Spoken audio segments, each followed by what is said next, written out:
Good evening, my host.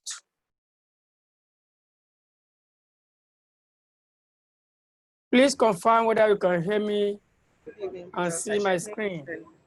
I can also see your screen. All right, thank you, ma'am. Okay. Good evening, everyone. I want to welcome you to our strategic financial management class. This is a refresher class in preparation for the upcoming ICANN examination, which is very close by. What we'll be doing basically, this question, okay, before then, for those that are meeting for the first time, my name is Salih Ibrahim. I'm the lecturer in charge of the course, SFM. And in case you want to reach me, you have a clarification on any issue, you want comments, assistance, you can call me on my number, 081-319-27437. That is also my WhatsApp number in case you might need to chat me up. Okay, that having been said, I want to believe and hope that you are going to find this program very interesting and it's going to meet your requirement for the success in your forthcoming examination. Having said that, basically, this is a revision class and it's going to run for the next 4 weeks. Okay.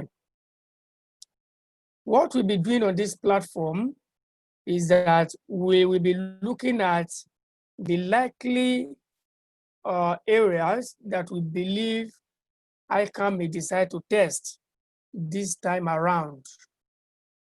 Like I always tell my students, and from what the syllabus says, the current syllabus, the question number 1 of your exam is expected to come out from a financial analysis and business analysis, okay?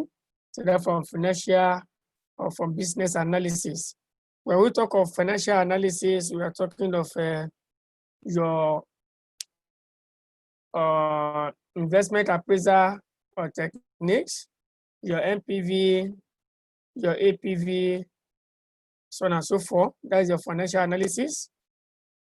When we talk of the business analysis, that is the area of business valuation, merger, and acquisition.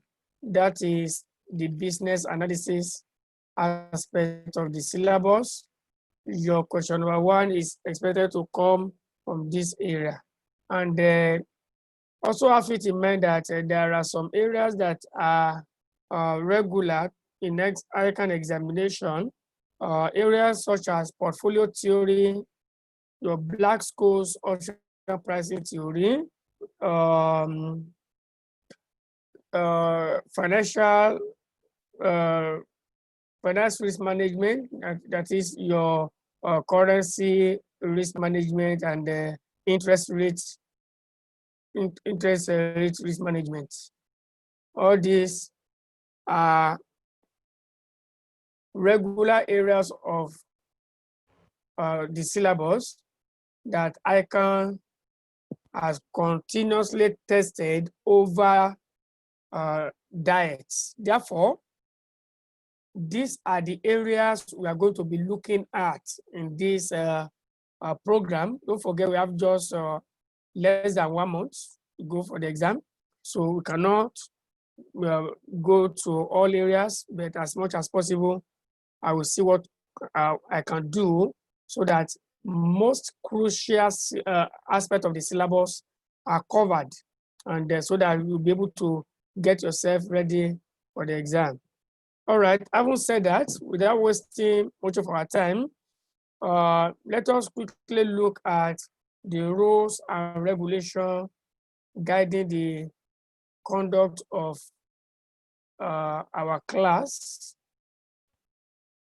Number one is that on this platform, like you know, this is Zoom class, and as such, we cannot afford to unmute everybody. Otherwise, there's going to be rowdiness in the lecture delivery. Hence, students are expected to mute their video and audio. It is only the lecturer that is expected to be unmuted. This is to ensure that we all have nice time together and we all have enjoyed dividend of what you have paid for. And secondly, students are allowed to use the chat button to ask questions. And in the case of technical difficulties from students, and kindly call this line. The number is there, 09039028763. That is FCA hotline. If you are having any difficulty, you can contact that number for assistance. Okay. Let me also emphasize that this is a revision class, like I said on. This material has been presented to you, and what the solution is already included in each of the questions. Therefore, what we need from you is your attentiveness. Listen attentively, and then let's see how figures we have on that material have been arrived at. That does not mean that you should not have your jotter with you. Please, I want to implore you, have your jotter, as there are some areas where you need to jot. There are points you need to take note of that will aid your understanding when you are revising what you have done on this platform. So get your jotter ready, get your biro ready, get your calculator ready so that you can put some things down to help you. Okay, let me also encourage you that whatever we do on this platform, you are not expected to keep it within yourself, minding the fact that exam is very nearby. The moment we treat any question here, please go over the question and make sure you understand it. Don't cram it, make sure you understand it. Even though I can setting the same exam, for instance, the same question for exam, it might not be the same figure, you understand? So that is, I'm not saying this is examination question, but these are likely examination questions that I've decided to what?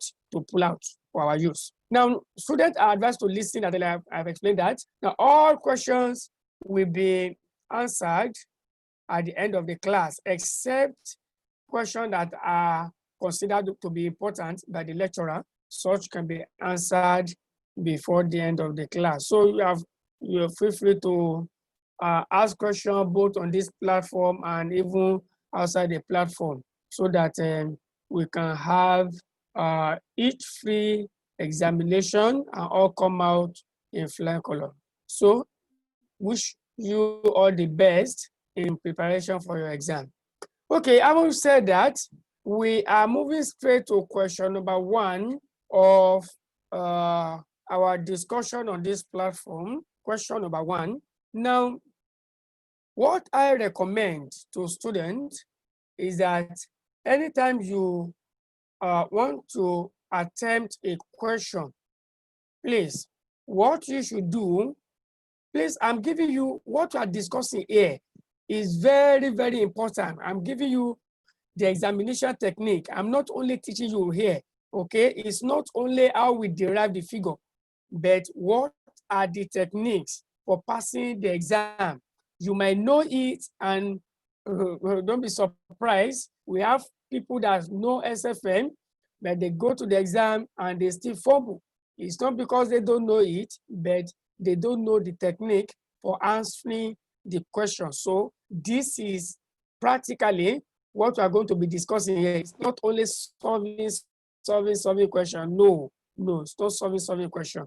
We look at time management and all that. Okay. Now, like I said, what I recommend to my students is that when you pick a question in your exam and you want to solve, please don't go and start reading the question as if you are reading newspaper. Okay, you are not reading newspaper. So don't just say, oh, question number one.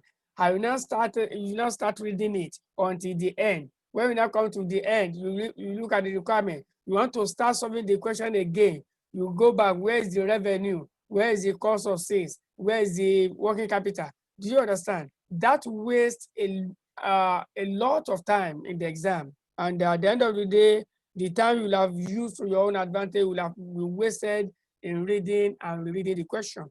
Okay, this is what you should do. The first thing when you pick a question is don't even go to the body of the question first. Go to the requirement of that question. Okay, go to the requirement of the question. Look at this question, for instance, required, produce a preliminary briefing note which, on the basis of the above information, includes one, an estimate of the net present value of this project as at the commencement of construction in 2012. Okay, so we want to compute NPV, that is glaring. Two, a discussion of the principal uncertainties associated with this project. Okay, uncertainties associated with this project.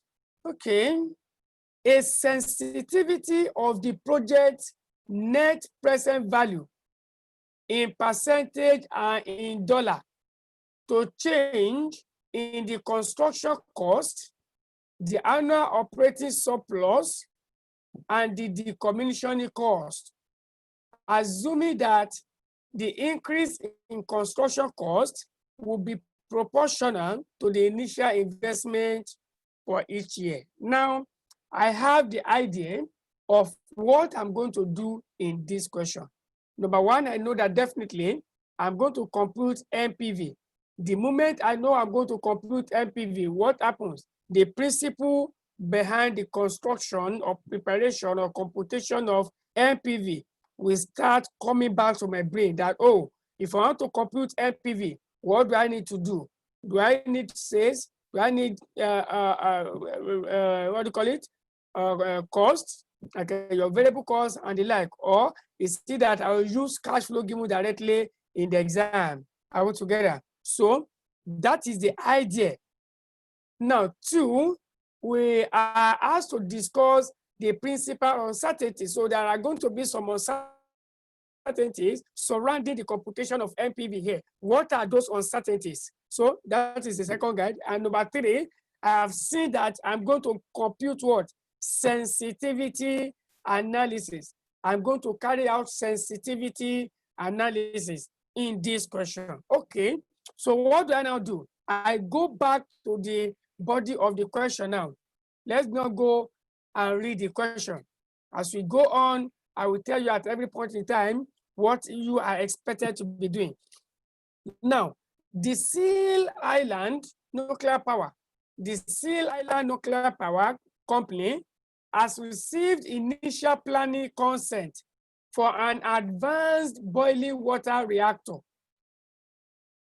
This project is one of a number that has been commissioned by the government of Rusland to help solve the energy need of its expanding population of 60 million and meet its threatening obligations by cutting carbon dioxide emission to 50% of their 2010 level by 2030. So that is the background to this question. Okay, and now move to paragraph 2. That is just the paragraph 1 there is just for informative purpose. There's nothing to pick from that. All right, let's go. The project proposal is now moving to the detailed planning stage, which will include a full investment appraisal within the financial plan. The financial plan so far developed has been based upon experience of this reactor design in Japan, the US, and South Korea. Okay, don't forget this company is what? It's in Roseland. So the idea of the reactor is based upon what? Experience from where? From the reactor that have been designed in Japan, the US, and the South Korea. Also, there is so much to pick from paragraph 2. Let us move to paragraph 3. Please, before I continue, when I'm solving or I'm reading the question, if there is any paragraph you don't understand, and I've explained and you don't understand, quickly chat me up. Don't wait, please. Don't wait that, oh, until after that you know to understand. It's better you understand it before we continue. Okay, please feel free to ask your question. Feel free to ask your question. Even all that that you know, I will have assumed you know. Please, if you don't know it, ask your question. That is why we are here on this platform. All right, let us go to paragraph 3. The construction program is expected to cost 1 billion naira over 3 years. 1 billion naira over 3 years, with construction commencing in January 2012.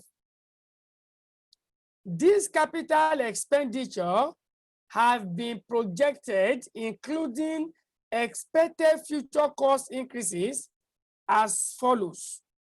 Now, what are we saying in this paragraph? This is the mistake students will have made if this question has to be a live question in the ICAN exam. And let me reiterate it here, that all these questions we are solving here, they have been picked from where I can pick the examination questions. Yes, I have selected these questions from ACCA question bank, and that is from where I can pick their questions. So that's why I said these are real life examination questions, which you cannot afford to joke with. Okay, now in this paragraph, we were told that the cost of construction is what? Is 1 billion. But this 1 billion is what? Is over 3 years. Okay? Is over 3 years. This is not at year 0, because what we are all familiar with is that the way we say cost of construction, we believe it is a year 0 cash flow. No, don't take it that way.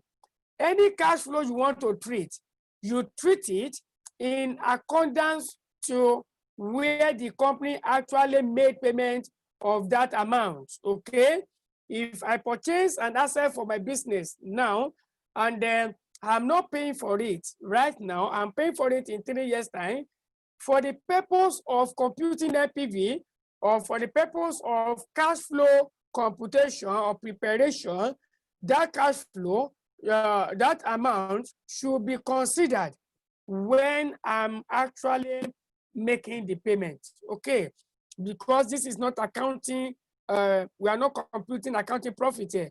We are computing NPV, and NPV is computed using what? Using cash flow. So the principle behind it is what? Is cash flow based principle. All right, so look at it. This is where they spread it. That 1 billion, you can see, is spread here. This is 300 million, 600 million, and 100 million from year 2012 to year 2014. All right. Now, let us go to the next paragraph. Generation of electricity will commence in 2015. And the annual operating surplus in cash term is expected to be 100 million per annum at 1st January 2015 price and cost levels. Okay. This value, now let's look at what the question is telling you here. You know, the construction of this plant, or let me say project, is starting in 2012, okay? Isn't it? The construction is starting in 2012. And from the tune of this question is going to last for 3 years, 2012 to 2014, okay?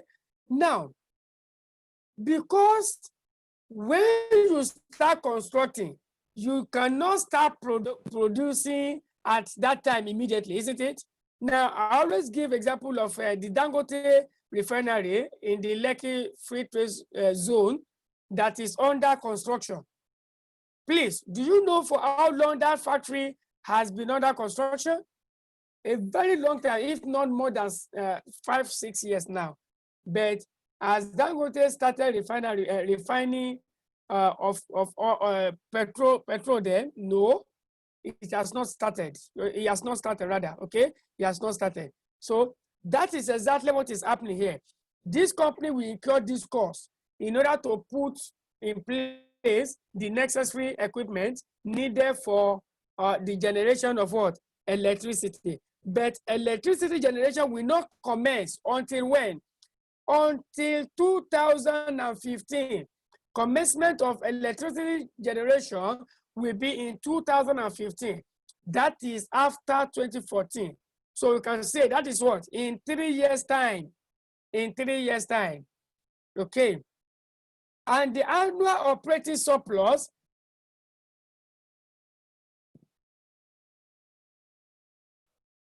Mr. Marcus Gale. Now you cannot, the admin does not give a participant or student that right to record from your own end. But what FCA is doing is that this lecture is being recorded, and be rest assured that it is going to be sent to you for what? For your own revision, okay? It's going to be sent to you. So don't bother about that. The recorded video is going to be sent. Okay? Now, we are commencing in 2015, isn't it? That is in 3 years' time. And the annual operating surplus in cash terms is expected to be 100 million per annum. 100 million per annum.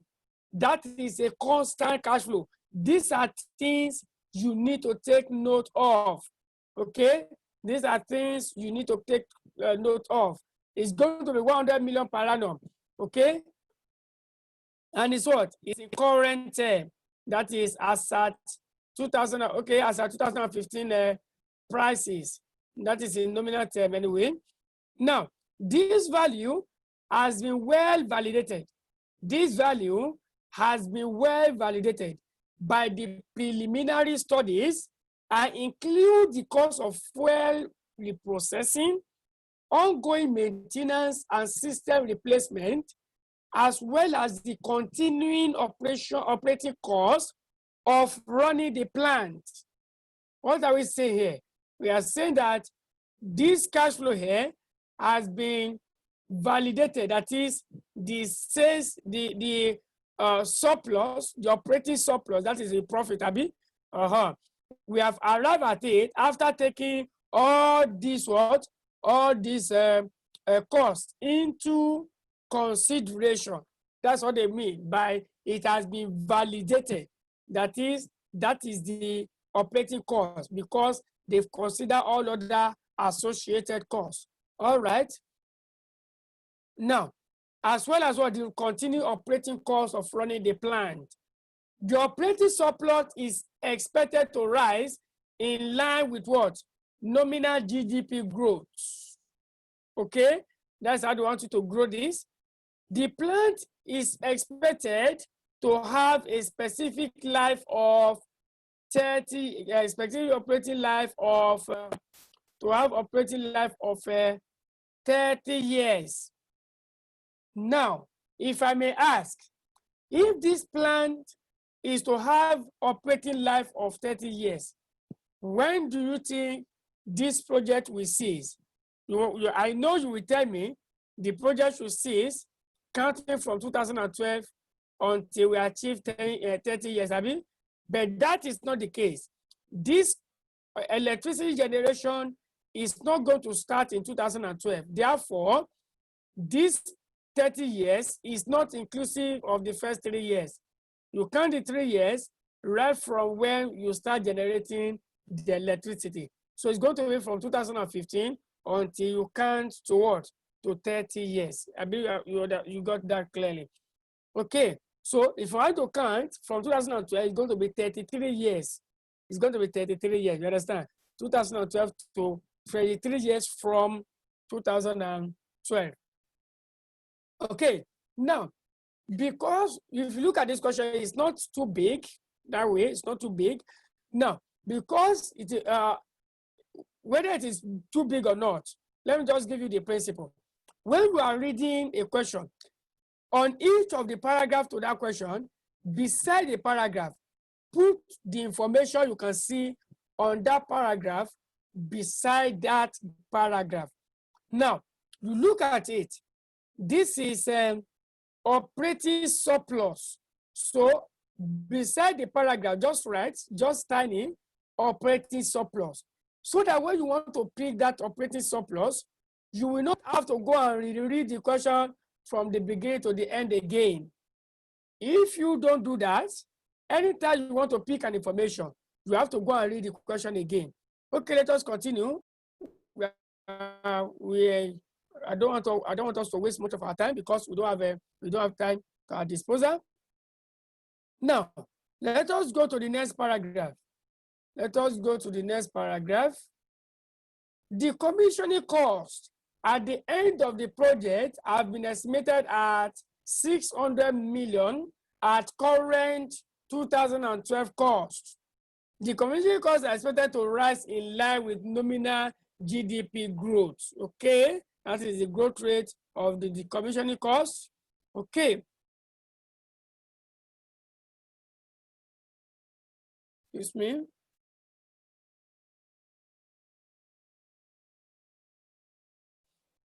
Okay, the company's nominal cost of capital is 10% per annum.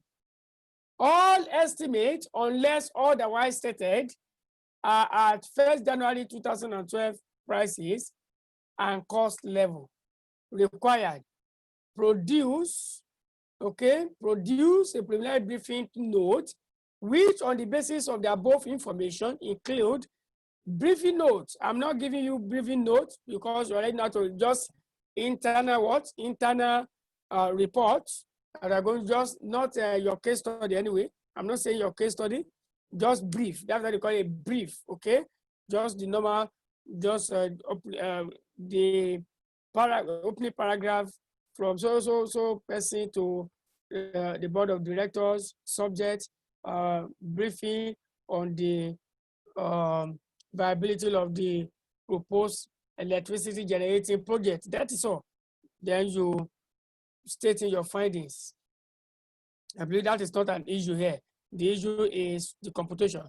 Now, the briefing should include what? An estimate of the net present value of this project at the commencement of construction in 2012. Yes, we are computing our NPV as at 2012. That's what the question says. A discussion of the principle of certainty, then the sensitivity analysis. Now let's go and compute our what? Let's go and compute our NPV. Let us go and compute our NPV. Now, what is the construction? Sorry, we are starting from what? Year 2012, 2013, and 2014. And this is from 2015 to 2044 to 2044. Why is it like that? Like I said, the first 3 years is for construction of this plant. Electricity generation will start in 2015. So now count from 2015, count 30 years. That will give you 2015 to 2044. If you count 30 years from 2015, you will get 2015 to 2044. Okay, now the last year, which is the commissioning cost now, will now come in 2000. That's why you see me separating what? This 2044 from here, because at the end of the project, which is year 2024, right? Then we are going to decommission. We are going to decommission the plant. So we have that cost as a single cash flow. All right. Now you can now, this one is for reference purpose, okay? Just for reference purpose to know how many years you are going to. Now this is year 1, year 2, year 3, from 2015 to 2044. We represent year 4 to 33, okay? We represent year 4 to 33. Then this is year 33. Now, we are working in millions. What is our cost of construction in nominal value? Let's go to the question. Let's go to the question you see, so that you see how I'm arriving at those figures. Now, let's come in. The construction program is expected to what? Is able to cost 1 billion over 3 years, with construction commencing January 2012. These capital additions have been projected, including expected future cost increase. Can you see that? It has been projected, including expected future cost increase as follows. What does that mean? It means inflation has already been considered. Can you see that? That's why I say let us go back, so that you don't misinterpret this one to be a real cash flow. It's already a nominal cash flow because it has already recognized the effect of inflation. So I will pick it directly the way it is in the question and put it under that solution. So that's how you see 300, 600, and what? And 100. What is annual operating surplus? This one is real. Annual operating surplus, we have 100. Okay, we have 100. Now, you may want to ask me, okay, that, okay, don't worry. When we get there, I will explain. I will explain when I get there. Let us continue. Now, annual operating surplus in real term is 100. Let's go to where we have that. Let's go to where we have that. Generating of electricity we commence in 2015, and the annual operating surplus in cash term is expected to be what? 100 million per annum at 1st January 2015 price. You can see that? That is a real cash flow. Now, that is a constant cash flow, isn't it? It's a constant cash flow. Constant cash flow, then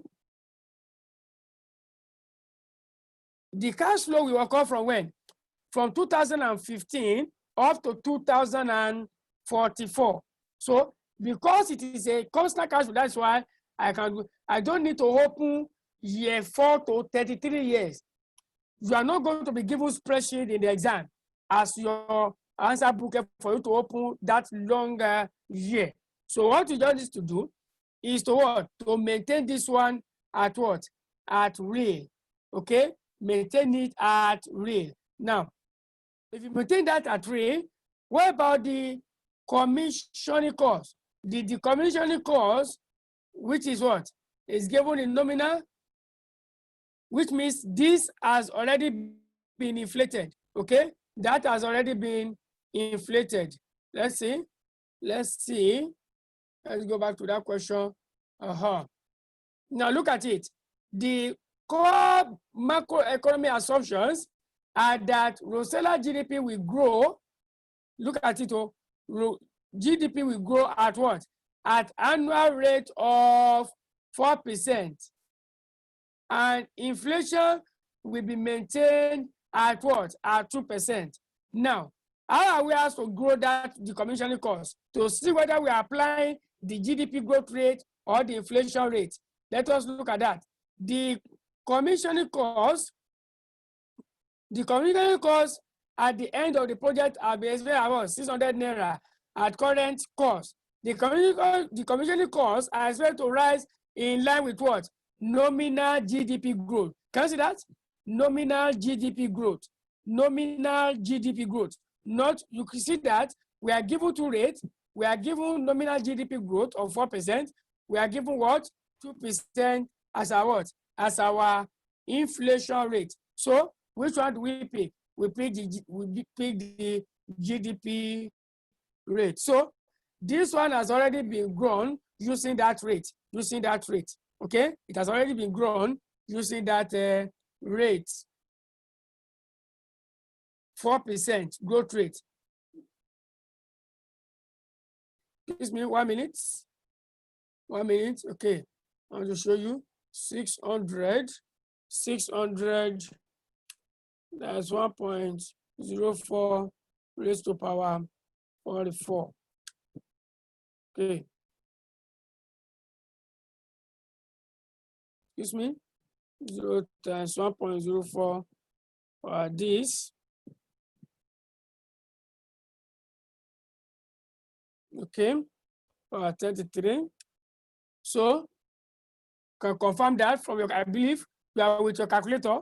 What I'm doing, I'm giving you how we got this figure here. That figure there has been arrived at by what? You know, the commission cost is given as what? 600, isn't it? Now, and that 600 is stated in what? In 2012 price. Okay, in 2012 price. That is a real. So what? Because it's a single year cash flow, that is why I converted it to nominal. All this one are real. This one are real. This is real. I'm maintaining this one as what? As nominal. Why? Because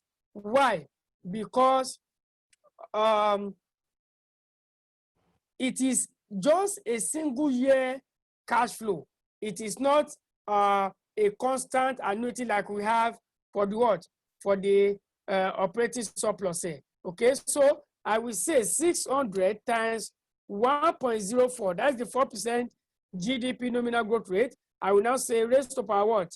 33. Raised to power 33. So that will give me 2,189. 2,189. That is what I'm going to have there.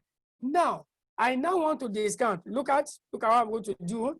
I want to discount. My discount factor is given there right from the question at 10%. So year 1, 10% is this.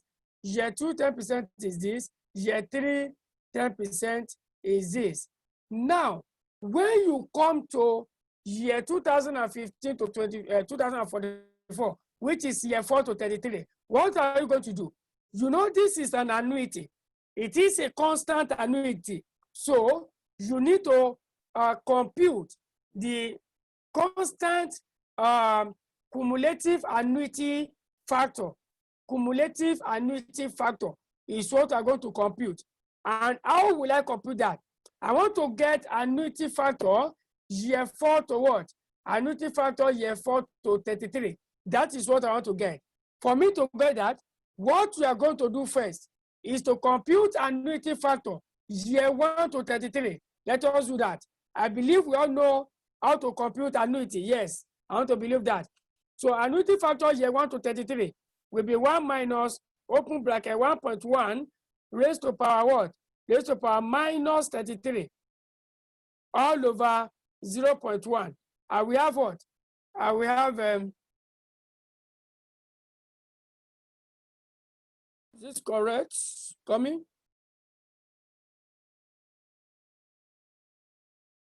Excuse me. 1 minute, please. Let me see if my figure there is right. If my figure there is right, let me confirm that.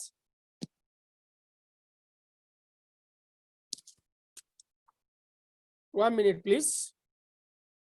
Minus 1.1 minus 33. 0.1. 9.55 days. Okay. So the annuity factor then will be, yes,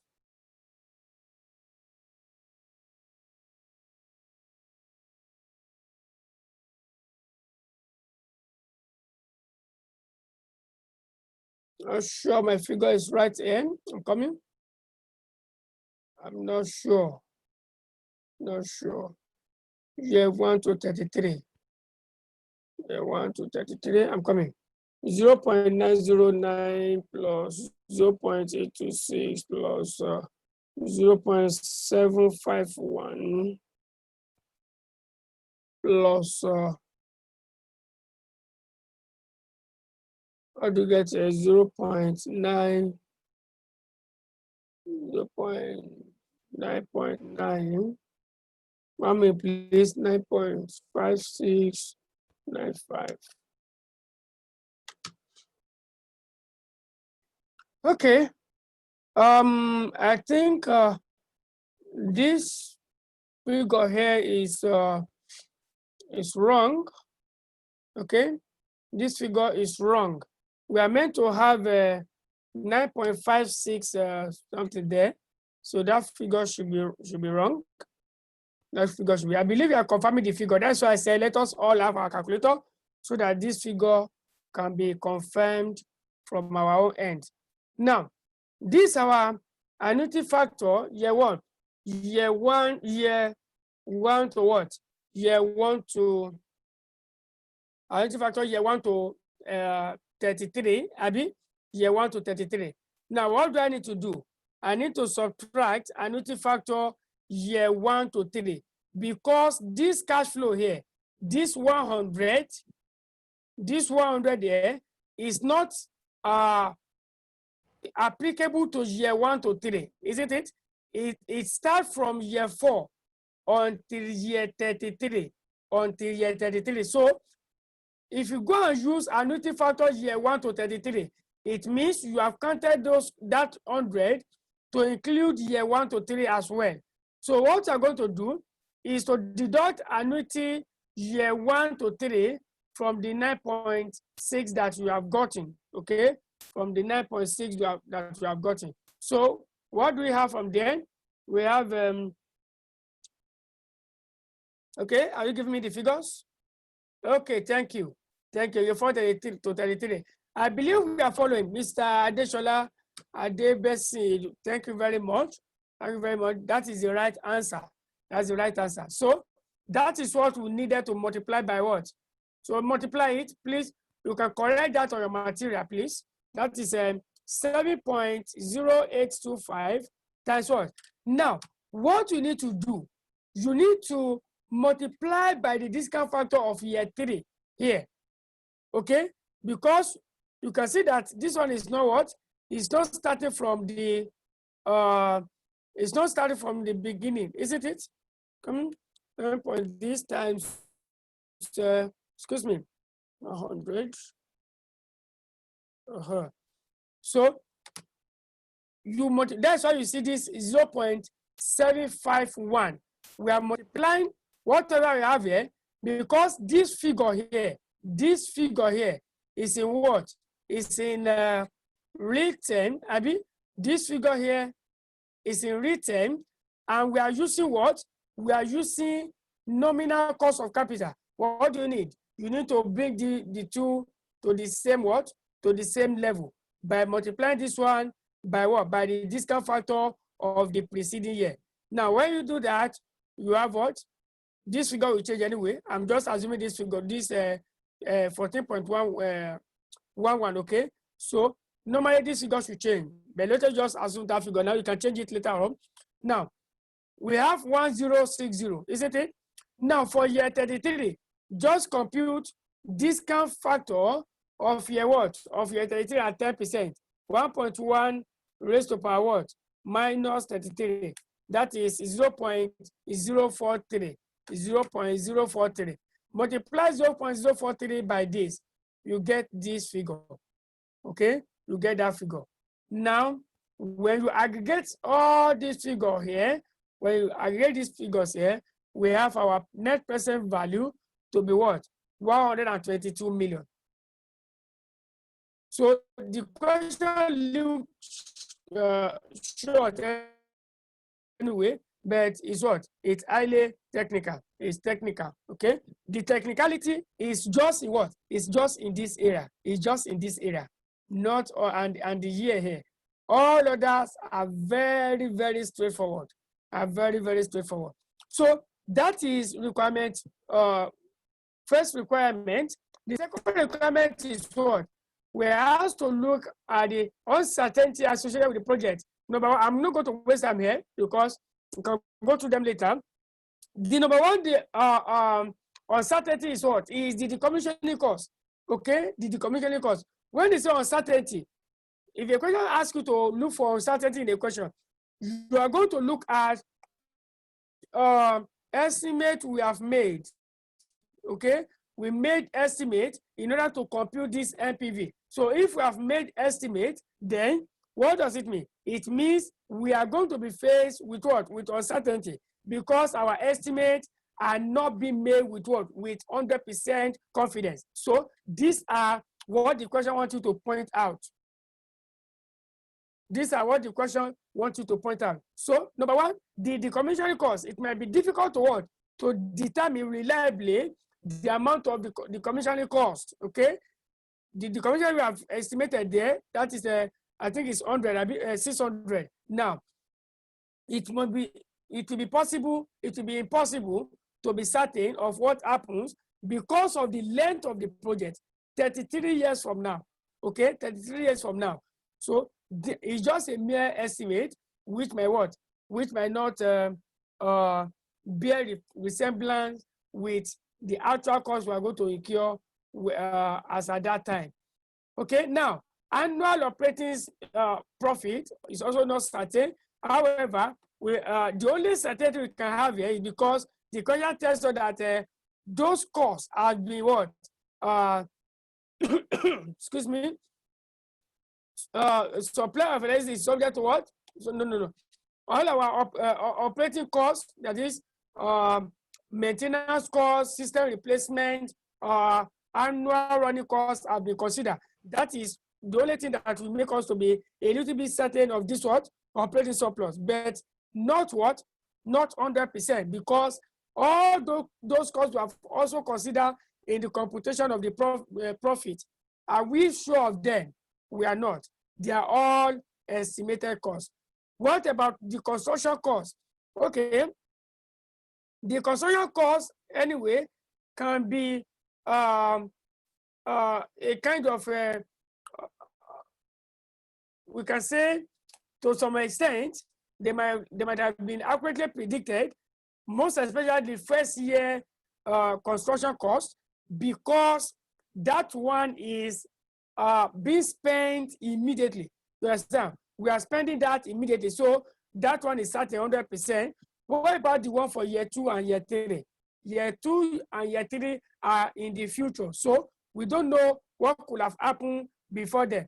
Now look at it. If, for instance, before this pandemic, you have carried out investment appraisal and you have estimated that you are importing some machinery from China, okay, and you have estimated the appraisal of the project was carried out in 2019, for instance, and you have estimated that in 2019 you are importing some machinery from China. You know, you will have what? You will have expected that everything will be normal, just as we had it in 2019. But look at the pandemic. Okay, so that is the principal uncertainty we are talking about. That is the principal uncertainty we are talking about in this regard. Okay, in this regard. Now, what about the cost of capital? What about the cost of capital? The cost of capital also is based on estimated cost of capital. Okay, don't forget, when you're computing cost of capital, what do? You use cost of equity. You compute estimated cost of equity, estimated cost of debt, estimated cost of preference share. You know what the weighted average, isn't it? So all those costs, all those components are estimated as such. They are subject to what? To a very high degree of uncertainty. Okay, please, you can go through all this. Okay, the one I would not like to leave is real option. Is real option. When you evaluate a project, okay, when you evaluate a project, it is not sufficient for you to conclude that a project is not profitable just by looking at the NPV alone, okay? Because in reality, there are some, excuse me,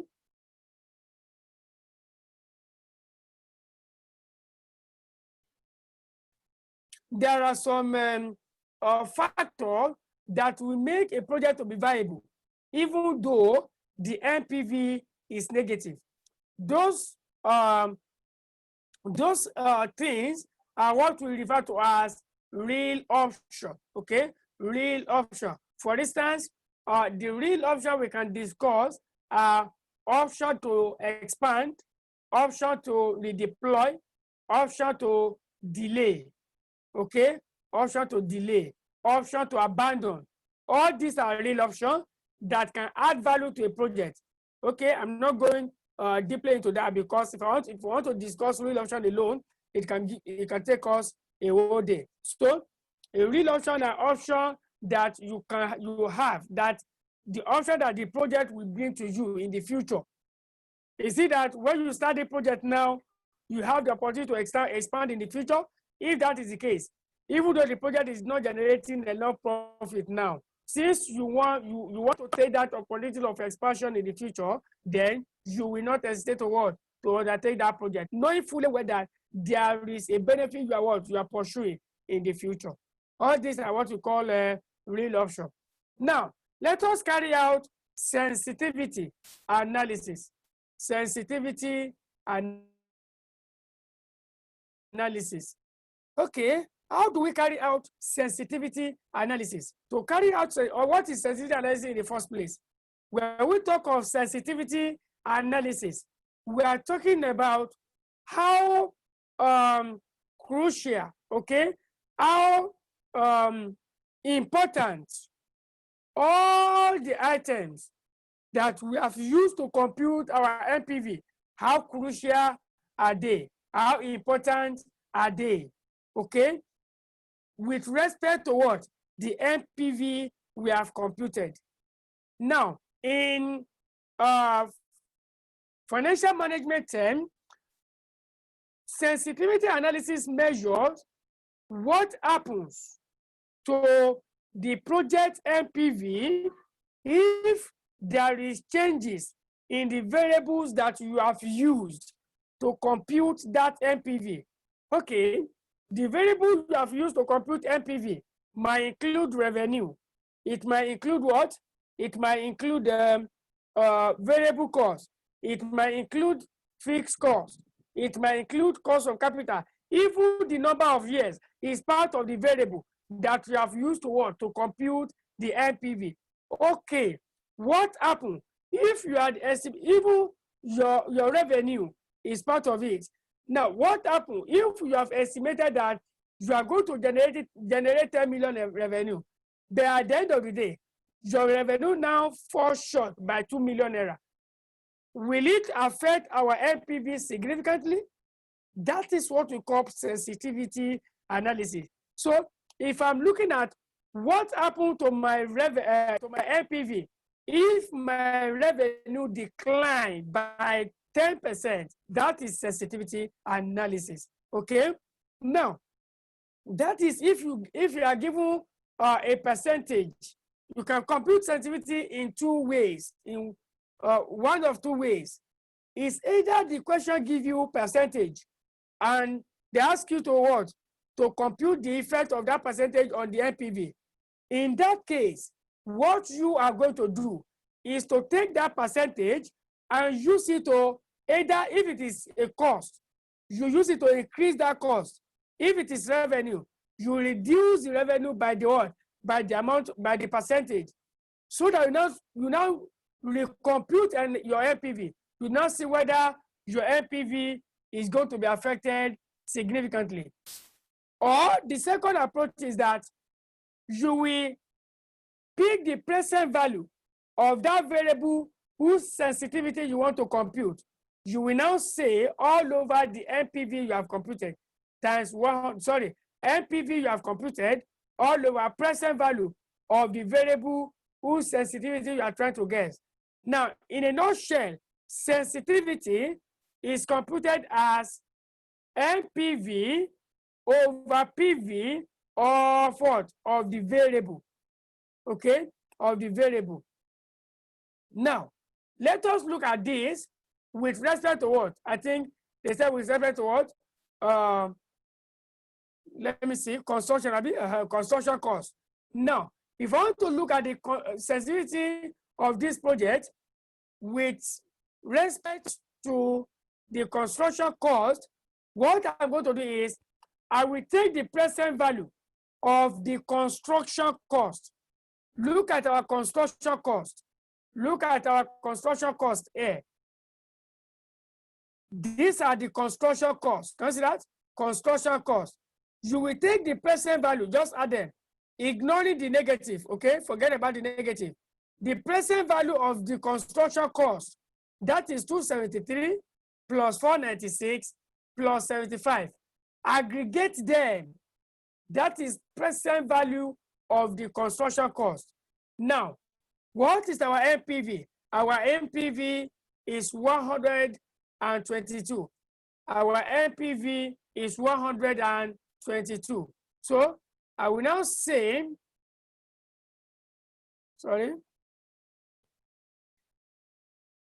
I will now say my net present value, 122, present value of my construction cost is 844. Now, what is my sensitivity? That is the margin of error. That is, we have overestimated, we have committed an error in that estimate. So that's just another name for sensitivity. Margin of error, which is sensitivity, is the NPV of 122 million all over the present value of the construction cost, which is 844. Multiply your result by 100. My sensitivity is 40.5%. What does it mean? It means that if the construction cost of 122 million is increased by more than 40.5%, the project will generate negative NPV. If it is increased by exactly 40.5%, the project will generate a zero NPV. Consider that? So we can now, management can now start monitoring to ensure that the construction cost does not exceed what? Does not exceed 122 million as estimated. All right. That is that. I've given you the interpretation here. Now, look at it. The question says sensitivity what? In percentage and in money term. Now, for each of the year, in year one, this is my construction cost. And I'm saying that for the project to generate zero NPV, my construction cost also increased by what? By 14.5%. So just increase the construction cost of year one by 14.5%. I will have 344. So do the same thing to year two. I will have 687. Do the same thing to year three. I have 115. So if my, you can confirm this at your leisure time. Just instead of 300, 600, 100 that we have used as our construction cost in this question, go and use 344, 687, and 115 for year 1, 2, 3, respectively, and see what is going to happen to that NPV. The NPV will definitely be zero. Okay? The NPV will be zero. So this is what we call sensitivity analysis. Now, that's not all. The remaining one I will explain to you. Go and solve that. We also look for what? Sensitivity of the project to what?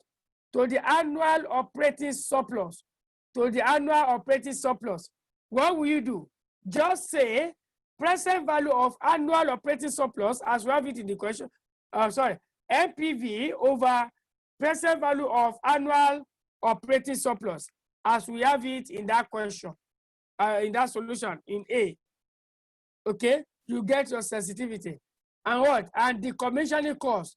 So it's going to be NPV over present value of the commissioning cost. You get your sensitivity. Okay, so that is not difficult at all. Go and practice that. Go and practice that. So that's that about question number one. That's that about question number one. Now, question number two.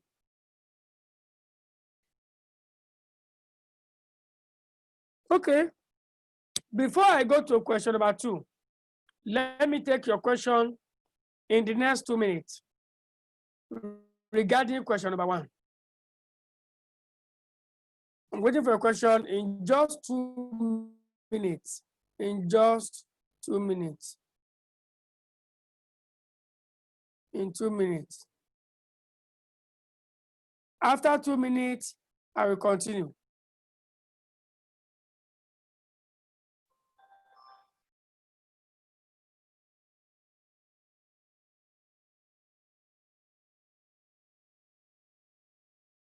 No question? Okay. I still find it difficult to understand why we are multiplied by the DCF of year 3. We are multiplying by DCF of year 3 in order to bring that cash flow to year 0 prices. Okay? To bring it to year 0 prices. That is the basic thing. Look at it.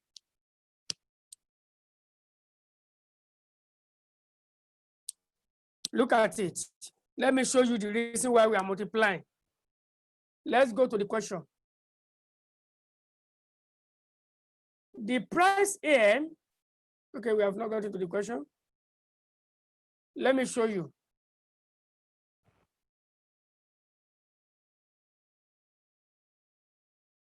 Now, this 100 million here, come in, let me remove all this one. This 100 million here, the operating surplus of 100 million here, okay, is what? Is stated as at when? As at January 2015 prices. Can you see that? Is stated as at January 2015 prices. And as at when are we computing our NPV? As at 2012, isn't it? And you have been told that all these ones here, all these one are what? Are in return. I think you can test us. Let's see that. The construction program is said to what? To cost 1 billion over 3 years, with construction commencing in January 2012. This calculation will be what? Projected, including expected future cost increase. Okay. So because all this one now, okay, are what? They are real. Okay. And the cash flow here, this one here, is more or less nominal because it has been stated in terms of what? In terms of year 2015 prices. What do you need to do? You need to convert it back to real. You need to convert it back to real. That is why you need to what? Multiply by the discount factor for you to convert the cash flow terminal value to real. What you need to do is whatever you have gotten as your NPV, you need to multiply by the discount factor of the preceding year. So that is the reason why we multiply by 0.751. Okay, that's the reason why we multiply by 0.751. Okay.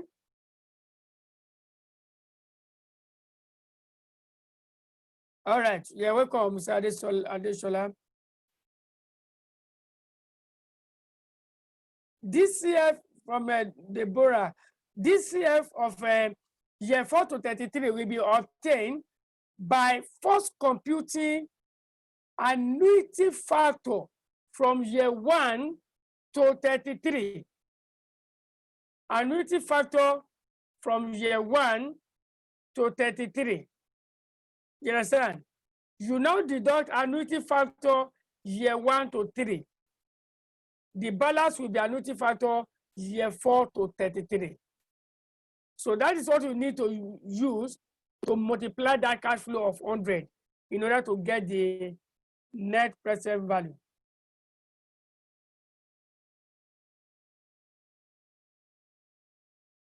All right, you're welcome. So let us go to the next question on our material, question 2. Like I said, I don't want us to waste much time because we need to cover the critical areas of the syllabus. We need to cover the critical area of the syllabus so that you position yourself for the best results. Position yourself for the best results. Now, question number 2. Oh, this one. Question number 2. Let us go and take the requirement of the question. Required. Estimate the expected NPV of each of investment in gas fuel power station and investment in a nuclear fuel power station. State clearly any assumptions that you make. Note, it is recommended that annuity tables are used wherever possible. B, discuss other information that might assist the decision process. C, an external advisor has suggested that the discount rate for the cost of the commissioning the nuclear power station should be adjusted because of their risk. Discuss whether or not this discount rate should be increased or decreased. So this A part is NPV, B part is to what? Is to explain other information that will be needed in order to make a better decision.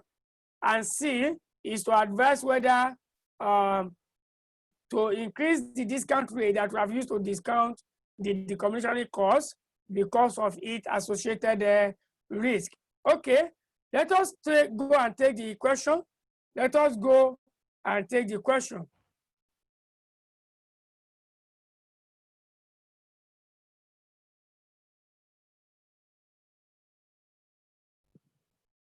Okay, Abida PSC. Abida PSC is an electricity supplier in the UK. The company has historically generated the majority of its electricity using a coal fuel power station, but as a result of the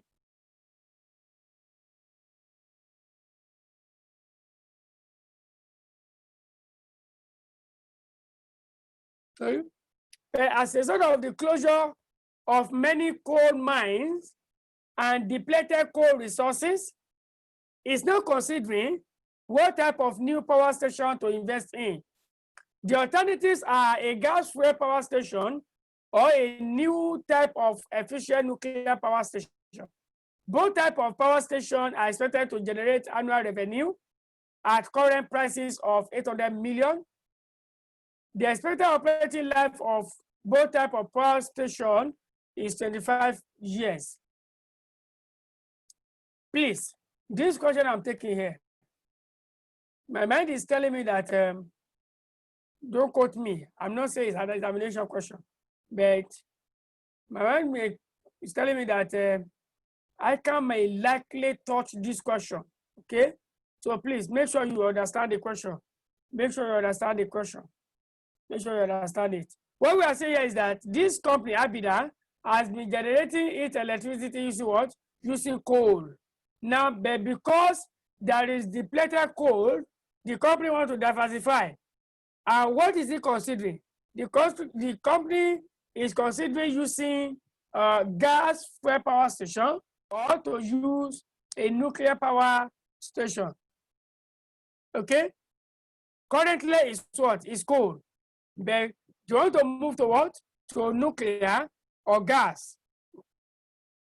Now, we are not told that both types of power station are expected to generate annual revenue at current prices of 800 million, okay, at 800 million. That is, whether we choose nuclear or we choose gas, we are going to be generating what? 800 million per annum, okay? But is that what? It's at current price. That is real cash flow. Anytime you hear current price or you hear zero price, we are talking of real cash flow.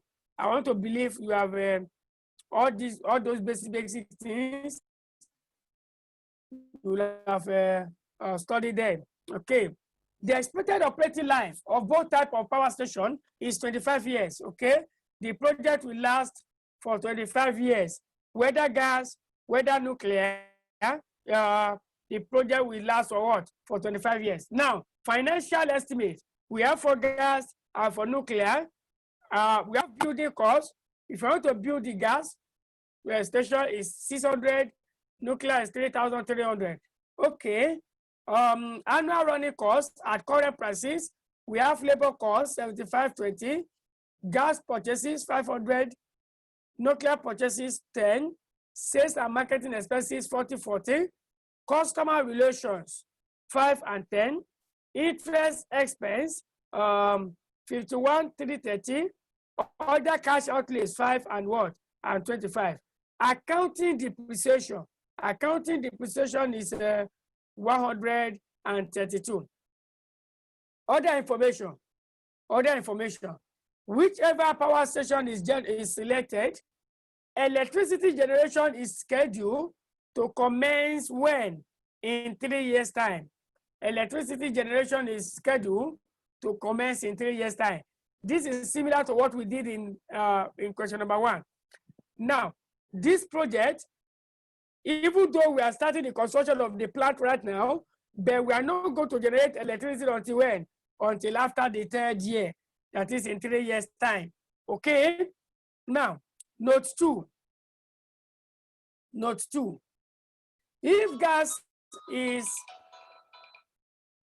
is used, most of the workers at the existing coal-fired station can be transferred to the new power station. After tax redundancy costs are expected to total 4 million in year 4. What are we saying here? If we want to go ahead with the gas project, then we are going to what?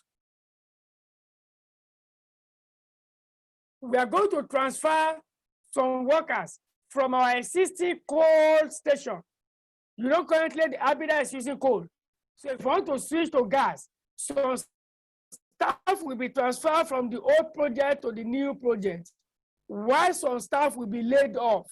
Now, those that will be laid off, they are going to be paid redundancy costs. And the redundancy costs we are going to pay is going to be 4 million.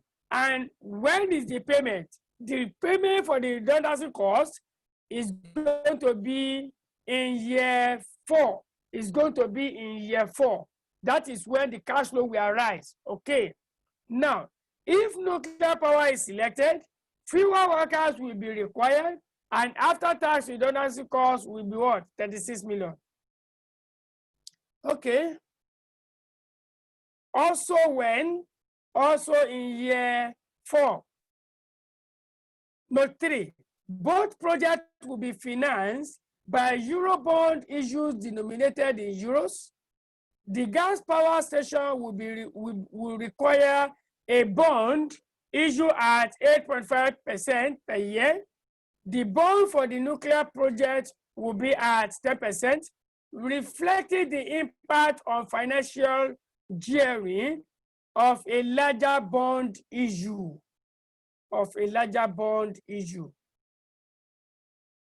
What are we saying here? This note is telling us that to finance this investment, we are going to issue bonds, and it's going to be Euro bonds, okay? And it's denominated in euro. The power station will require bond, and the bond of the power station, the coupon is going to be 8.5%. The coupon, if of the bond we want to borrow, if you are to use the what? If you are to use gas, the bond is going to be issued at 8.5% per annum. The bond for the nuclear project will be what? Will be 10%. If you are using nuclear, the bond is going to be 10%, reflecting the impact on financial journey of larger bond issue. You know, nuclear is having 330, you can see, you can confirm it from that place. 3,300 million. So it means we are going to borrow more. So our journey is going to increase. The more your journey, the more your what? Your cost of capital. Okay, that is that. So we get information on our cost of debt for both power, for both nuclear and what? And gas. Cost of building the new project station, the new power station will be payable in 2 equal installments in 1 and 2 years. Okay, that cost, the building cost, is going to be payable when? In 1 year and 2 years' time. So it's not going to be in year 0. Please, it's not going to be in year 0. Okay. Now, the existing fire power station will need to be demolished at a cost of 10 million after tax. When? In 3 years' time. What are we saying here? We want to abandon the what? The power station, the coal-fired power station. So we need to decommission it and put the land into what? Into its original position. Now, if we want to decommission it, we are going to incur the cost of decommissioning in 3 years' time. Please take note of the timing of cash flow. Whenever you are computing anything cash flow related, always be mindful of the timing of the cash flow, not when the cost is incurred. You need to consider the amount when it was actually what? When it was actually paid, not when the cost was incurred. All right. The company's equity beta is estimated to be 0.7 if the gas station is chosen, and 1.4 if the nuclear power station is chosen. Gearing, which is debt to equity plus debt, is expected to be 35% with gas and 60% with nuclear fuel. Okay, that's our journey for the respective project. The risk-free rate is 4.5% per year, and the market return is 14% per year. Inflation is currently 3% per year in the UK, and an average of 5% per year in the member country of the Euro bloc in the European Union. Corporate tax is at the rate of 30%, payable in the same year that the liability arises. You see that they give us our cash flow in real, Abi. That's why they give you information on what? On inflation. Okay?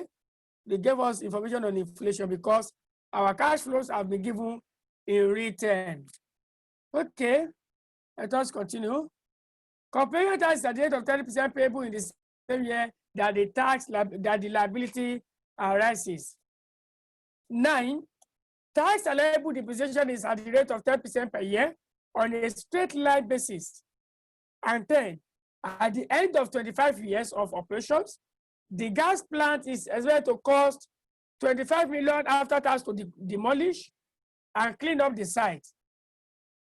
Costs of decommissioning the nuclear plant are much less certain and could be anything between 500 million and 1,000 million after tax, depending upon what form of disposal is available for nuclear waste. So that's the information. We now want to compute our NPV. Now, if you look at this question, the question lets you know that, okay,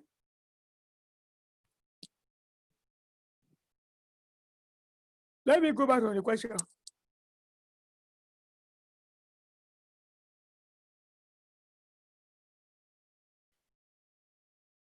Now, here is the question. We are told that the generation of electricity is starting when? is starting in 3 years' time, not immediately. But construction will start immediately.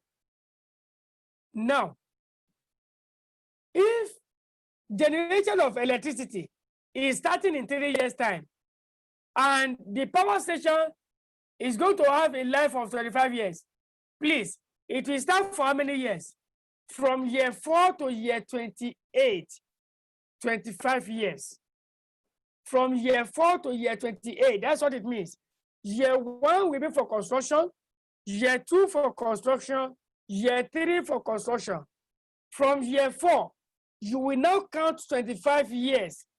That is when that project is expected to end. Please take note. You don't just take a question and start solving it without being able to interpret the question properly. Okay? Try and make sure you're able to interpret the question before you go ahead to solve it. Now, because of that, I'm going to have year 4 to 28. Okay? I will have my year 4 to 28. That is the period over which I'm going to get revenue from this project, year 4 to 28. Now, look at what is happening. Normally, I could have just put year 4 to 28, okay, and recognize all these figures. Now, come and see this.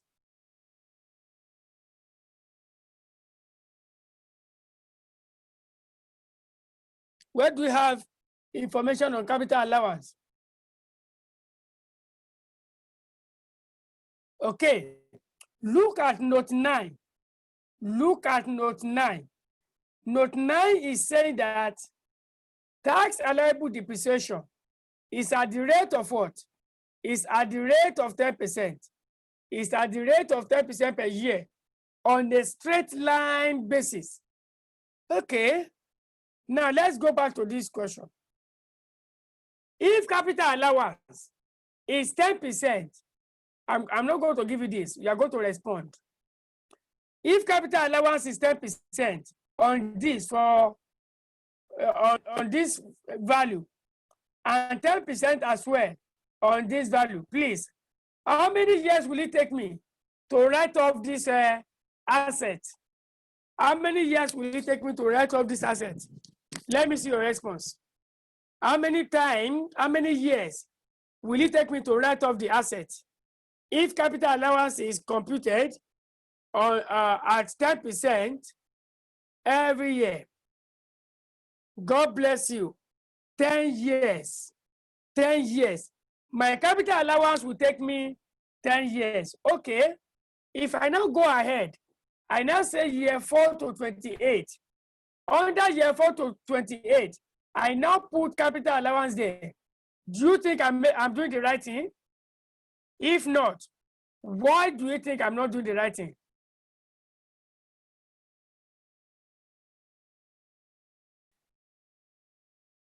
Can we have a sense of that? I'm saying you have answered my question that capital allowance will run for just 10 years.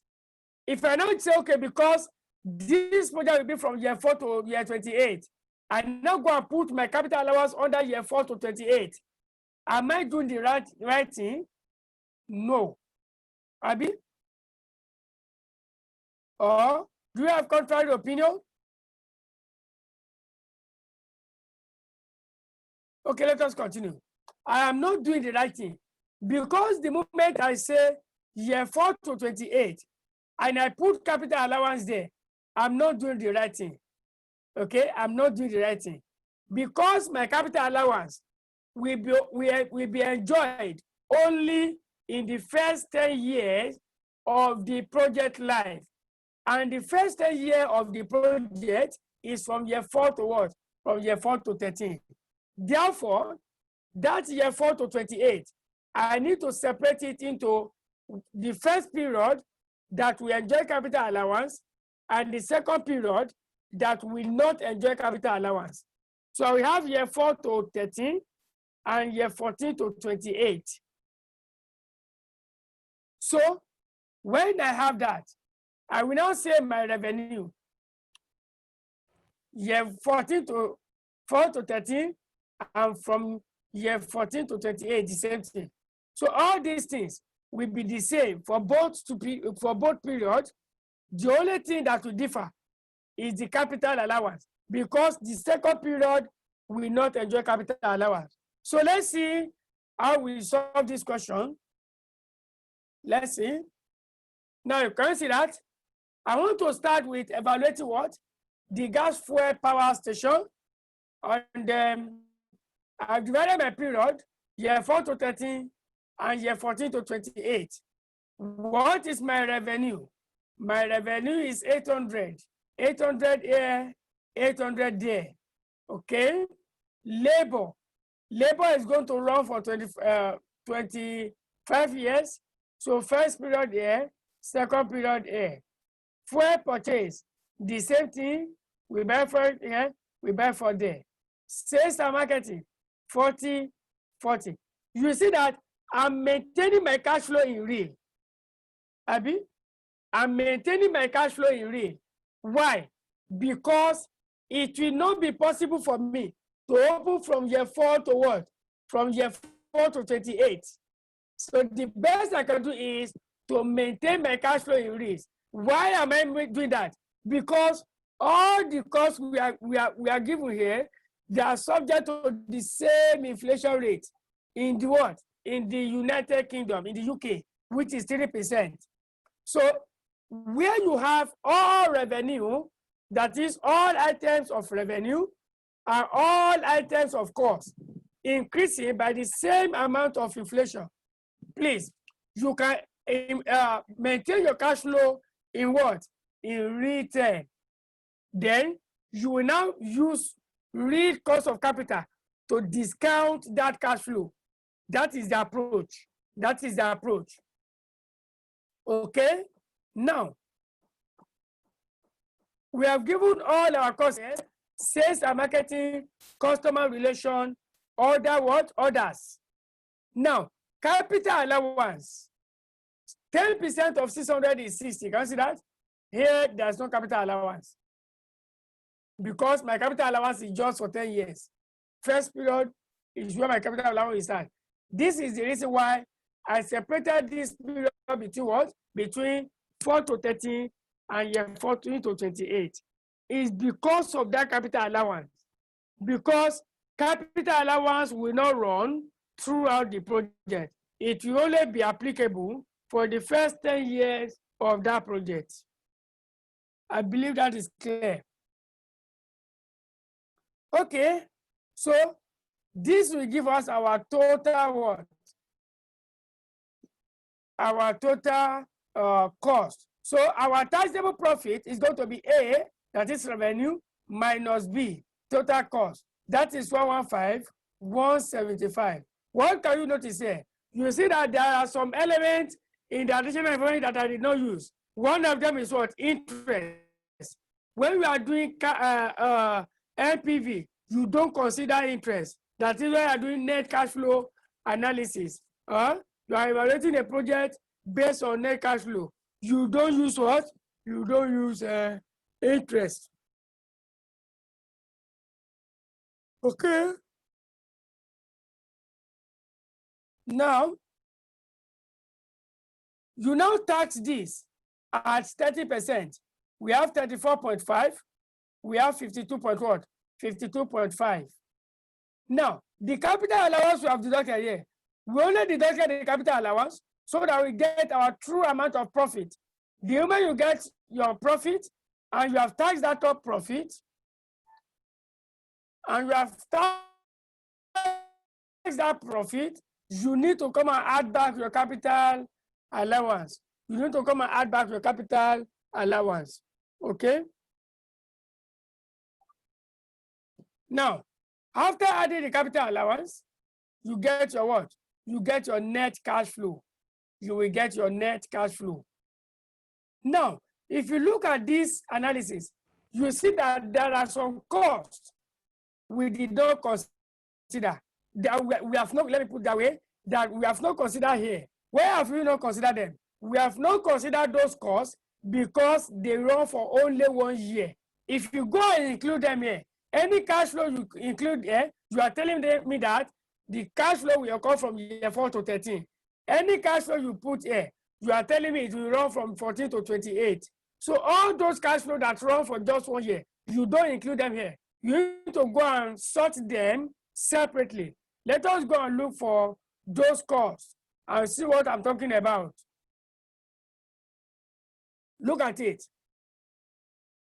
If gas is choosing, if gas is used, the workers at the existing coal-fired station can be transferred to the new project power station.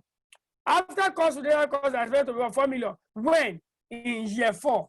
So the cash flow that is in year 4, will it be worse for me to go and include it under year 4 to 28, or under year 14 to under year 4 to 13, or under year 14 to 28? No, because it's just for year 4, and we have to sort it for year 4.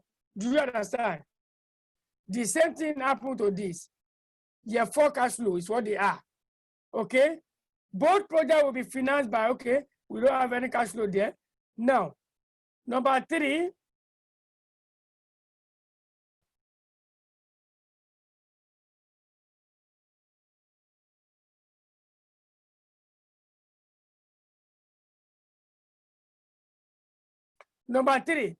both projects will be financed. Okay, there's no cash flow there.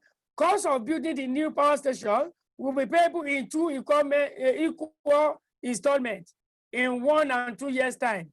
This one also 1 year cash flow. One will be paid in year 1, the other one will be paid in year 2. So I cannot include it up there. I need to separate them. Okay? Then we have 5.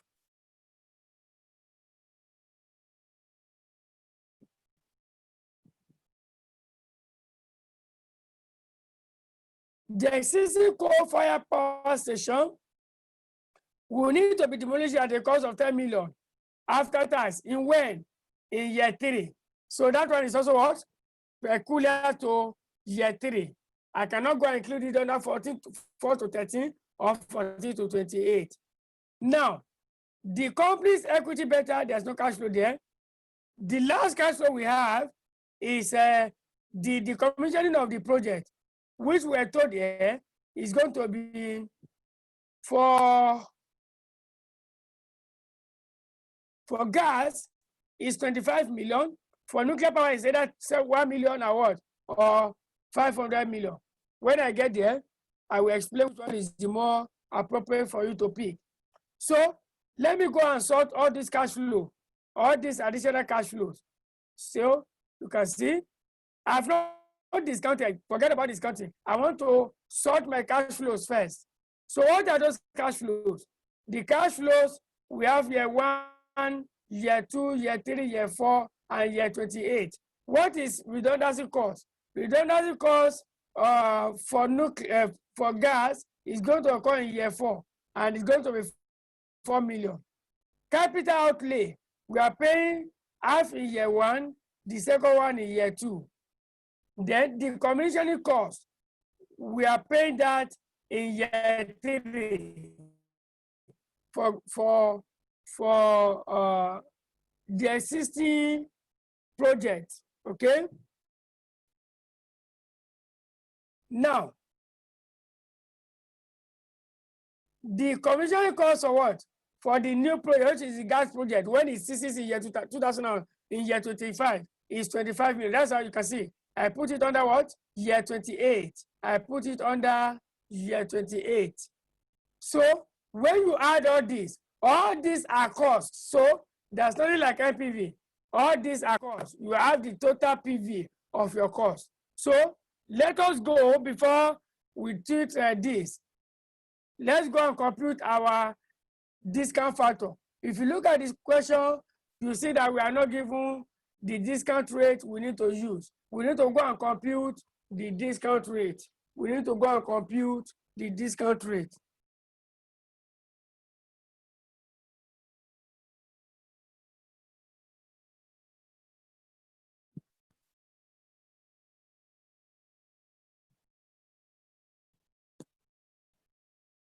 Okay. Let's go down there and compute the discount rate. Okay, that's what I show here as workings. Now, for me to compute discount rate, I'm computing WACC. Because I'm doing NPV, I'm computing what? I'm computing weighted average cost of capital. Okay, how do we compute our WACC? Our WACC is cost of equity multiplied by value of equity over value of equity plus value of debt plus cost of debt times value of debt over value of equity plus value of debt. Okay, so cost of equity can be computed in two ways, either dividend valuation model or what, or CAPM. So here, the question wants you to use CAPM. That is why equity beta was given. So I will compute my cost of equity for gas using CAPM since I was given what? Equity beta of 0.7, market return of 14, and risk-free rate of this. So I will say my cost of equity is 1.5% plus 0.7, 17 minus 1.5. When you multiply, we have 11.15%. 11.15%. Now, what will that be our WACC? Our WACC will be 11.15%. What is the gearing? We're told that the gearing is 35% debt, 65% equity. Is there in the additional information? So 65% is 0.65. Now, the cost of borrowing for gas is 8.5, which is pre-tax. Anytime you want to compute weighted average cost of capital, the cost of debt you need is post-tax. That is after tax cost of debt. If it is given as pre-tax, then you need to go and what? You need to go and convert it to post-tax by recognizing 1 minus 0.3. So that's why you see me multiply what? 8.5% into bracket 1 minus 0.3. Then I now multiply by the what? By the gearing. I have 9.3%. Now, let me tell you this. Okay, let me go back to the question and show you. If you look at the inflation, okay, if you look at note 7, you see that we have inflation, Abi. What's our inflation rate? 3%, okay? 3% inflation rate. Now, in any question where you have inflation rates, okay? In any question where you have inflation rate, please, any cost of capital that you have computed for that question is a nominal cost of capital. Let me come again. You pick a question, and in the question there is what? Inflation rate. And in the question, it is required that you compute, cost of capital. Any cost of capital that you compute for that particular question is a nominal cost of capital, because the question is having what? The question is having inflation. So, because all our cash flow here are maintained in real, you see that we did not grow any cash flow.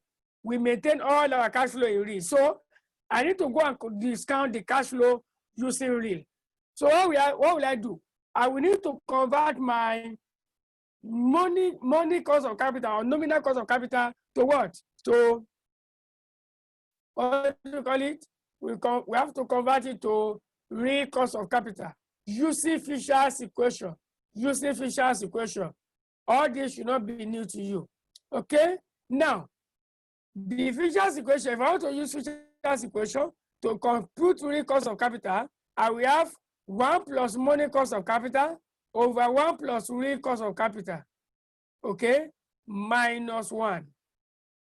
That is what is giving us 6%. So I will now discount my cash flow. Look at it. Let's go back to the first one. This one here. You know, we have not discounted before. We only stopped there and we went to compute our what? Our cost of capital, which is what? So what we are going to do for the first period, which is year 4 to what? Year 4 to 13. what is expected of you is that you compute annuity factor year 4 to 13. And how do you do that? You will firstly compute annuity factor year 1 to 13. Give me the figure. What is annuity factor year 4 to 13? Give me the figure. Annuity factor year 1 to 13 rather.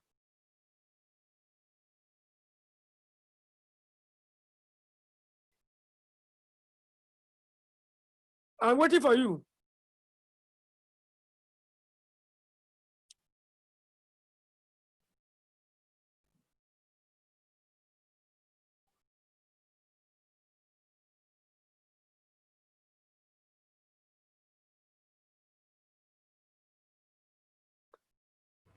Okay.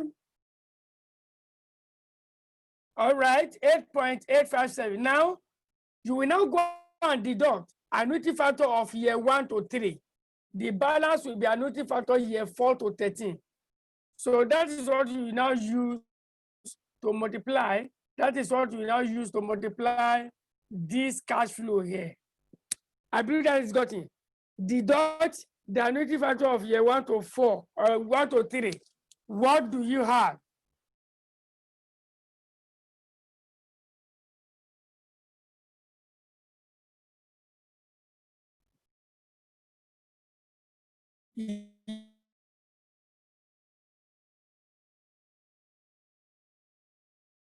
Yes, so the discount rate is 6.1 and I approximated it to what? So 6%. And the annuity factor there is 2.67, okay. 6, what do you call it? Okay, good. Because you use 6, So look at it. That's just approximation figure there. So basically that's the same thing. Use this annuity factor now to multiply your what? Your net cash flow for those years. So you get our net present value here. You do the same thing to this.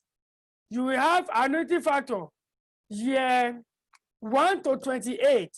You will now less annuity factor year 1 to what? Year 1 to 13. Give me the figure.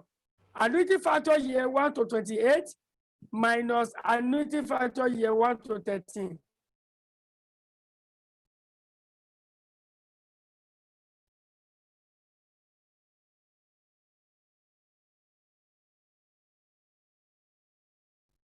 Yes.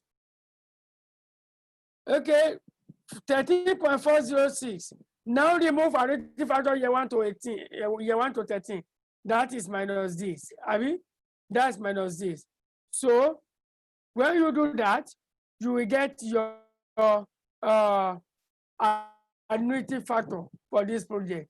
Then multiply 4.553 by 122.8, which is this. You get 557.74. So that is our present value, not NPV, please. This is just present value. For you to get NPV, other costs too, you need to go and discount them using 6%. You need to go and discount them using 6%. So this one, okay, we have stated all this.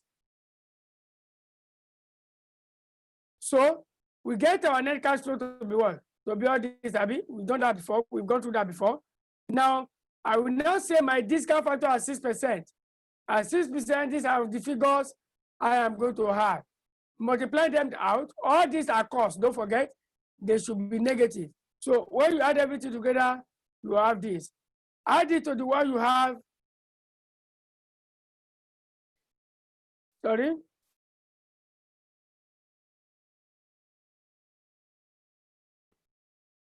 Okay, this is what we got up there. Now you will now deduct this from it. You will deduct this from it. That is the NPV of the project. That is the NPV of the project. So you can see it. PV year 4 to 13 is this. PV year 4 to 28 is this. PV of other costs, 566.73. This represents our NPV.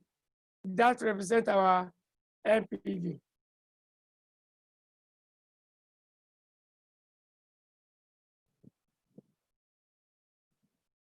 Yes, 4.553. Thank you. Thank you, Mr. Adebesi. So any question on this? The second one, you are going to serve on your own. I'm not doing it for you. So it's the same principle. Just follow what we did in A, apply it to B.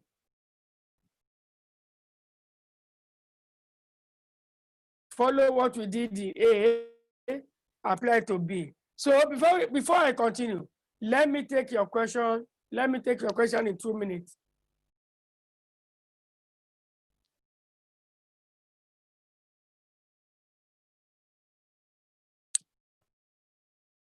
Please make sure you practice all these questions. Make sure you practice them. Practice them and master them. Practice them and master them, please. Please and please.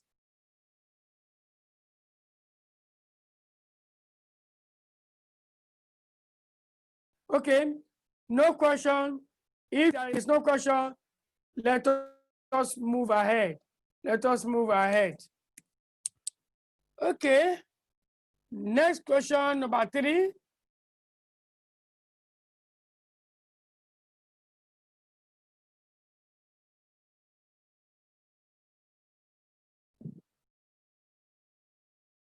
What's the requirement? A, estimate the adjusted present value. Obviously, we cannot finish this today. Okay, I will just read and explain. Then we'll solve it. I'm going to solve it tomorrow by God's grace. Running out of time.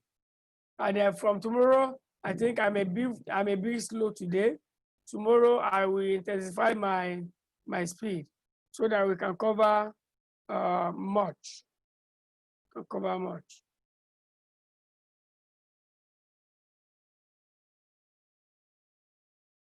So required, estimate the adjusted present value, APV of the proposed investments, 15 marks. B, comment upon circumstances under which APV might be a better method of evaluating a capital investment than net present value. So in which case will APV be better than NPV? That is the second question in A. So let us take this question now. Let us take that question. The management of Stroya Incorporation are investigating a potential 25 million investment. The investment will be a diversification away from existing mainstream activities and into the printing industry. 6 million of the investment will be financed by internal fund, 10 million will be a rights issue, and 9 million will be by long-term loan. Okay.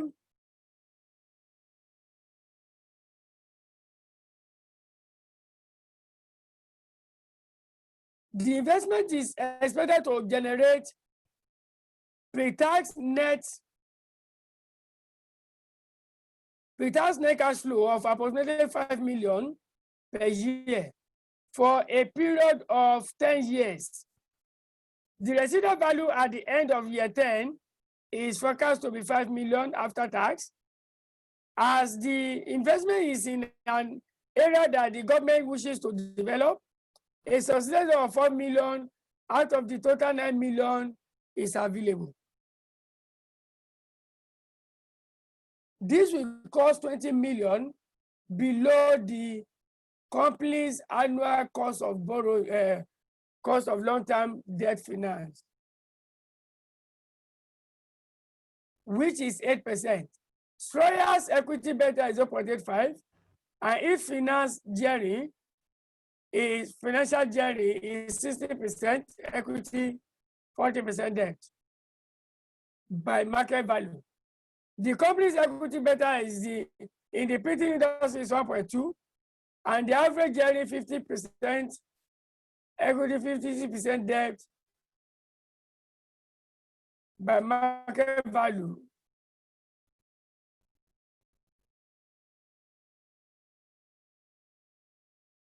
The risk rate is 5.5%, are estimated to be 1% for the debt finance, excluding its subsidized loan.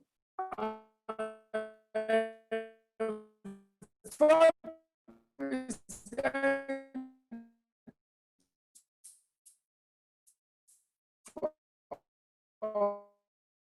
for equity finance. These costs are not tax allowable. The corporate tax rate is based on adjusted present value. Tomorrow, by the special grace of God, we are going to meet by by 9 to 11 for us to solve this question. I will give you the framework to solving MPV, and we are going to apply that framework to question number 3 before we proceed. So, ladies and gentlemen, let me see whether you have one question or the other that I need to respond to before we call it a day on this platform. Please keep reading, keep reading, keep reading, keep reading until after the exam. Keep reading until after the exam. This is not the right time for you to relax. It's not the right time for you to relax, okay? All what you are doing on the platform, make sure you revise them immediately. Make sure you revise them immediately. Do not pile up notes. You have just 4 weeks to go. Do not pile up your notes. Revise immediately. Thank you. So let me take your question in the next 2 minutes so that we can give room to those that will be joining the CR class so that we don't infringe on their right. Your question in 2 minutes. 2 minutes, your question. Okay, in the absence of question, I want to draw the curtain of our discussion here tonight to meet tomorrow by God's grace, 9 to 11, for us to continue.